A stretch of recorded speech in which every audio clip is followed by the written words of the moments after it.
Hello children, today I am going to read chapter number 12 Natural Resources from the book Frank Primary Social Studies book of class 5 SST. Let's get started with chapter reading. Before that, please do not forget to like, subscribe and share our channel Smart Kids Wonder. Let's start with chapter reading Natural Resources. Valuable substances such as wood and oil that exist in a country's land and sea are called its natural resources. These are used for our daily needs. When used correctly, a country's resources increase its wealth and improve its economy. Types of resources. Resources are of two types: renewable.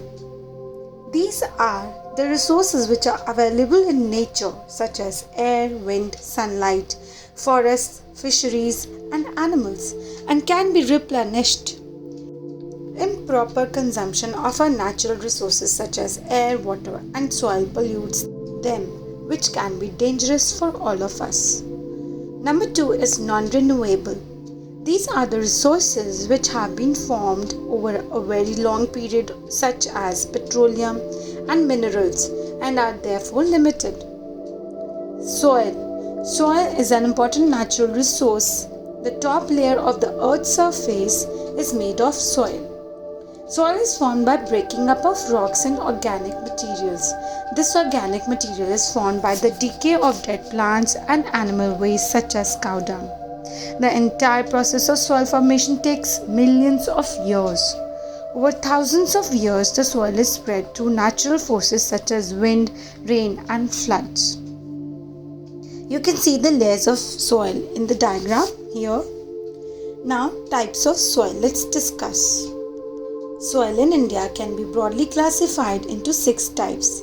These are as follows. Alluvial soil.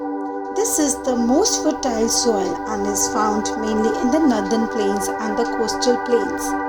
Rice, wheat, maize, sugarcane, cotton, jute, pulses, tobacco, and oilseeds grow well in this soil. Next is desert soil. This sandy soil is found in the deserts of Rajasthan and Gujarat. This soil is not very fertile. However, with the help of irrigation, wheat and millets can be grown in this soil. Next is black soil. This soil is found in the northwestern and central Deccan Plateau region. It is black in color as it is made up of volcanic rocks and lava. It is good for growing wheat, cotton, sugarcane and millets. Then comes red soil. This soil is red in color because of its iron content. It is not very fertile. It is found in parts of the Deccan Plateau in the states of Tamil Nadu and Karnataka. It is also found in Madhya Pradesh, Odisha, Jharkhand and the northeastern states. Crops such as groundnut, jowar and bajra are grown here. Coffee, tea, rubber are grown in the southern plateau. Next is laterite soil. This type of soil is found in areas of heavy rainfall such as Kerala, Maharashtra and Chhattisgarh. Laterite soil is good for growing tea, coffee, groundnut and rubber. The soil is also used for making bricks. Next is mountain soil. This soil is found on the slopes of the hills in Jammu and Kashmir, Sikkim and Arunachal Pradesh. It is rich in humus, a substance made from dead leaves and plants.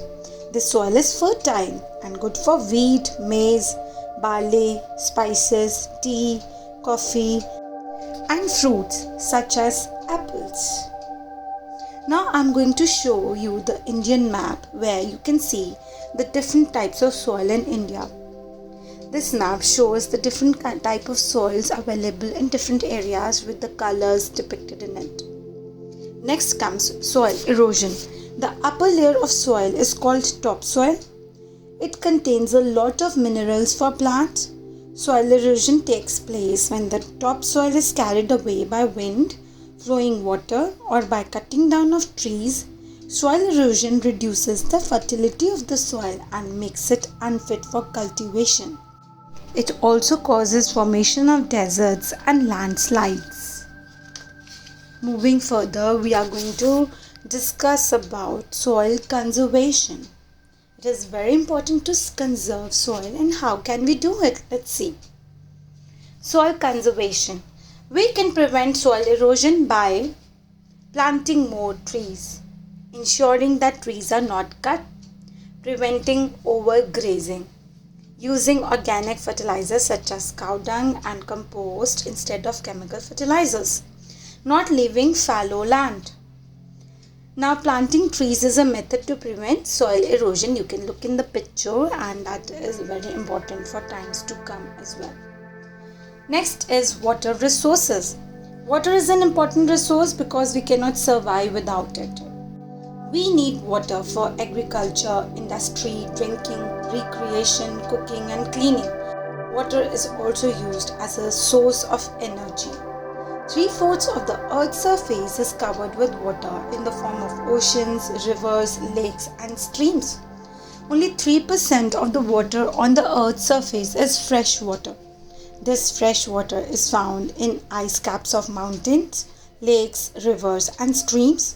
Thus, 97% of the water is salt water, which is not fit for drinking or cooking. Water is a renewable resource. Our main source of fresh water is rain. However, rainfall varies from place to place and is seasonal.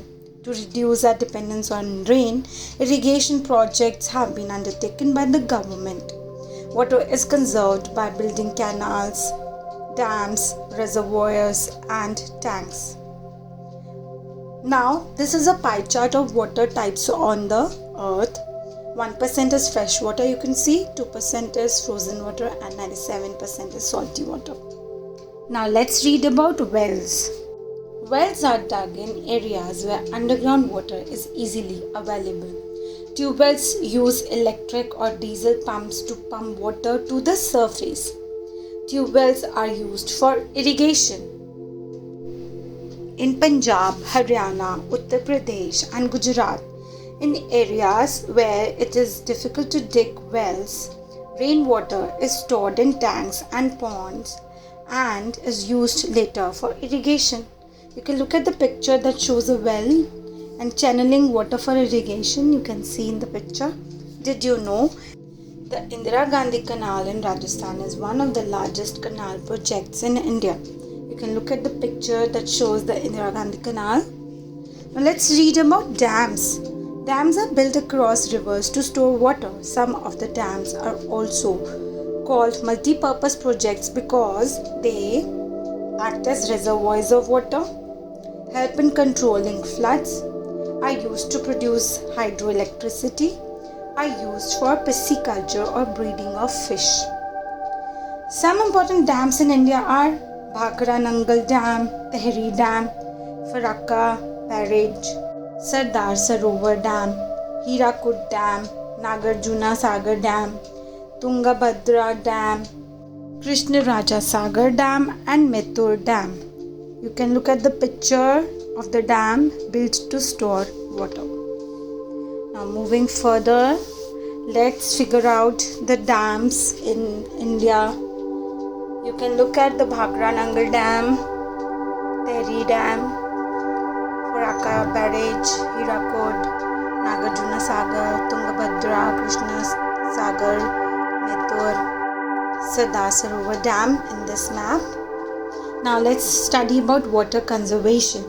We can conserve water if we do not waste water, close taps properly and fix leaks, bathe using water filled in buckets, recycle water when possible, do not play with water when watering the plants, do not keep the tap running while brushing our teeth. Remember, every drop counts. We must save water and every drop counts. You can look at the picture that shows and teaches us to save water. And we must be very careful while using water. Next is air.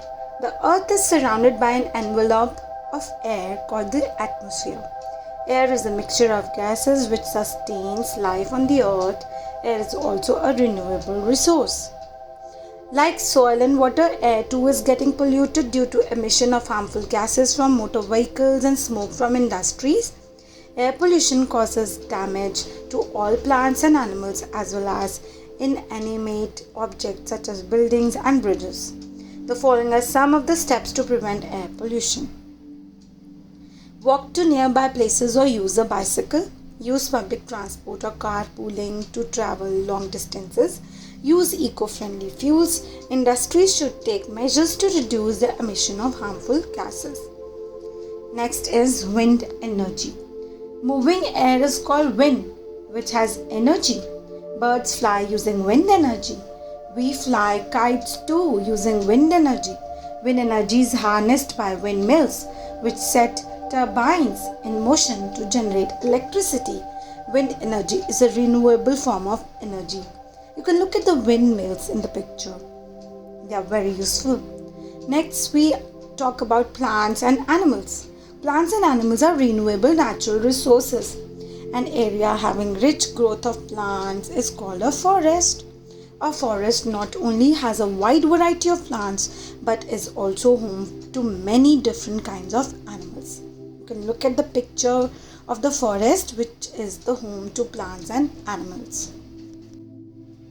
Forest area prevents soil erosion and floods and provide clean air, timber, medicines and fruits.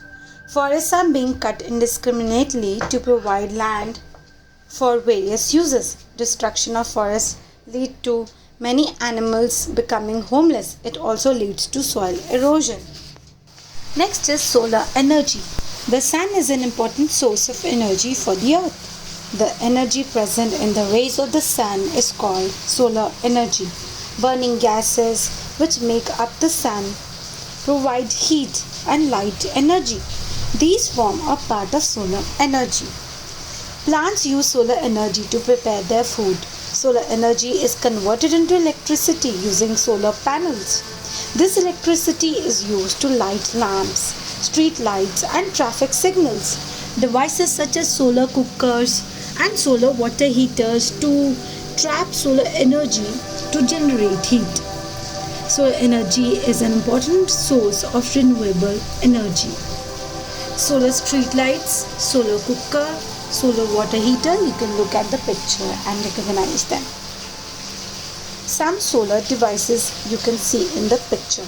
Did you know M. Chinnaswamy Stadium in Bengaluru, Karnataka is the world's first solar-powered cricket venue. Isn't it amazing, children? Now let's read about minerals. Rich deposits of minerals are found in different parts of India. Minerals are found inside the earth's crust. The process of taking out the minerals from the earth's crust is called mining. Minerals from which metals are extracted are called ores. Minerals are of two types, metallic minerals and non-metallic minerals. Iron, copper and aluminium are examples of metallic minerals. Mica, coal and petroleum are examples of non-metallic minerals. Now let's look at the map. Map showing mineral deposits in different parts of India. You can read this map for your understanding. Now let's read about coal and petroleum. Coal and petroleum are important non-metallic minerals. So coal and petroleum falls under the non-metallic minerals category. They are also known as fossil fuels and they form an important source of energy. Coal is used in many industries, especially the thermal power plants. It is also used as a domestic fuel for cooking food in many households. Jharkhand, West Bengal, Madhya Pradesh and Chhattisgarh in India have rich deposits of coal. Petroleum is a valuable resource which powers the modern industrialized society. Deposits of petroleum, also called liquid gold, is present deep inside the Earth's surface. To extract petroleum or crude oil, deep wells are drilled in the earth. These wells are called oil wells. Crude oil is then taken to... Now in the picture you can see the Mumbai High Oil Drilling Station in the Arabian Sea. Now continuing further, crude oil is then taken to refineries where it is purified and different useful substances such as petrol, diesel and kerosene are obtained. Assam, Gujarat and Mumbai have oil reserves. Digboi in Assam, Mumbai, Chennai and Kochi have oil refineries. Conservation of mineral resources. Mineral resources are non-renewable resources. In other words, these resources are not replenished naturally. Thus, it becomes essential to conserve these resources and use them wisely. Now let's read the vocabulary of this chapter. First is barren, land on which plants do not grow. Canal, an artificial river. Decay, to be gradually destroyed as a result of a natural process of change. Fallow, land that has been dug or plowed but left unseeded for a period of time. Hardness, to get control of something in order to use it for a particular purpose. Organic, connected with, produced by or obtained from living things. Replenished, to make something full again or to bring it back to its previous level by replacing what has been used. Reservoir, an artificial or natural lake where water is stored so that it can be supplied to the houses in an area. Turbine, a machine used to generate electricity. So that was the end of the chapter. Now let's have a quick recap of the chapter. Natural resources are divided into two parts, renewable and non-renewable. First is renewable, air or wind energy, soil, water, plants and animals, and solar energy. Non-renewable includes minerals, coal and petroleum. Now let's do the back exercise of this chapter on the page 93, and let's do match the following. Hirakud, answer is dam. Number 2, canal, answer is Indira Gandhi Canal. Number 3, water, answer is natural resource. Number 4, petroleum, answer is crude oil. Now let's do fill in the blanks. Number 1, soil is an important natural resource. Number 2, soil erosion reduces the fertility of the soil and makes it unfit for cultivation. Number 3, fresh water is found in ice caps of mountains. Number 4, dams are built across rivers to store water. Number 5, tube wells use electric or diesel pumps to pump water to the surface. Thank you so much, children. I hope you liked the video.